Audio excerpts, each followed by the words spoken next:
Depuis le début de l'année 2012, le Mali connaît l'une des plus graves crises de son histoire. Le nord du pays a été le théâtre de combats poussant des dizaines de milliers de personnes à fuir la zone.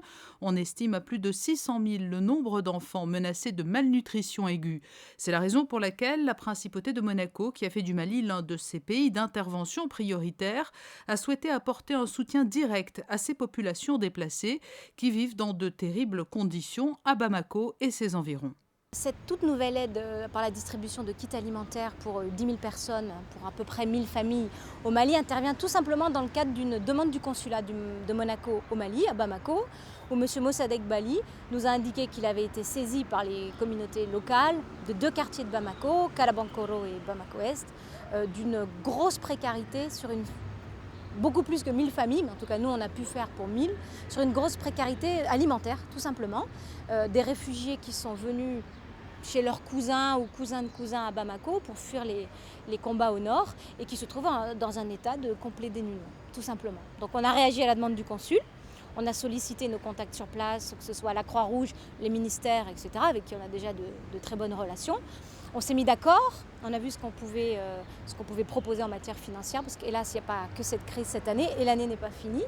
Et on a eu, en accord avec la Croix-Rouge et le consulat, cette proposition de kit alimentaire. Avec le soutien de l'ONG Amassa Afrique Verte et l'appui des corps consulaires et coordinateurs techniques sur place, la coopération monégasque a donc procédé à la distribution de kits alimentaires à partir du 15 février. Cette aide d'urgence a bénéficié d'une importante couverture médiatique au Mali et les retours, presque 3 mois après cette action, sont tous très positifs. Pendant 4 jours, on a distribué les kits aux 1000 familles. Il y avait un chef de famille qui venait.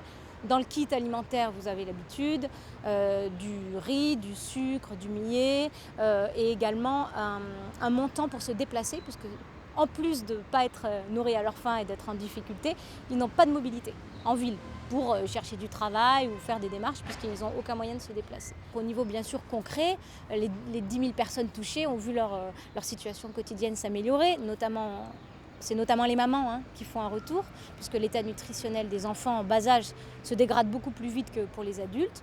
Donc au niveau nutritionnel, hygiène un petit peu également. Bon, après pour le moral, c'est sûr que c'est toujours mieux de disposer d'une aide, fût-elle hélas ponctuelle. Plus largement, dans cette région du monde, la principauté est particulièrement active. Dans le Burkina Faso voisin, où des milliers de réfugiés ont également afflué en provenance du Nord Mali, c'est la Croix-Rouge monégasque qui tente, elle, d'améliorer le quotidien des réfugiés depuis de longs mois. Elle y a notamment aménagé de vastes camps d'accueil.